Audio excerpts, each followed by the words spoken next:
Hello, honorable delegates, friends. I want to apologize for being unable to come and join you at this very important meeting. But I'm happy for the opportunity to send you this message of goodwill to encourage you in the deliberations that you are going to hold and to wish you a very successful conference. I was very pleased to know that as members of parliament, you are going to discuss the issue of climate change. As you know, from the scientists' reports, the globe is warming up. And one of the scary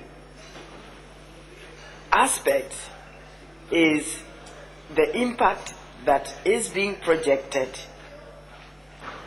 especially the melting of ice, both from the Arctics and also from our mountains, drought, the spread of deserts, and most of all, the loss of clean drinking water, drying up of rivers, of streams. And that is the reason why, for me, I have been trying to push governments, organizations, that during this time, when we are negotiating for a mechanism that is going to replace the protocol that we negotiated in Kyoto, that we come up with a mechanism that is going to include avoided deforestation, what is commonly being referred to as RED. I was actually very surprised to hear that 20% of the greenhouse gases that are being pumped into the atmosphere is coming from deforestation and degraded forests. And that this percentage is greater than what is being produced by the entire transport sector put together. That was surprising to me, because I thought that surely with all the cars, with all the flying, with all the coal being burned, but I am surprised. And that is the reason why I think that it is so important for us to make sure that we protect forests. Of particular interest are the forests in the tropics. And we have three major blocks of forests in the tropics. The Amazon in Brazil and surrounding countries, in the Congo Basin, where 10 countries sit in the forest, and in Southeast Asia. I am the goodwill ambassador of the Congo forest ecosystem, and I'm working closely with the 10 governments in the sub-region. And I think it is very, very important for us to create a mechanism that ensures that the governments in these regions and others where forests are important and need to be protected, that these governments are encouraged not to cut these forests, not to encourage logging of these forests, that we make these forests valuable, standing rather than cut. Therefore, there will have to be financial mechanisms to support these governments.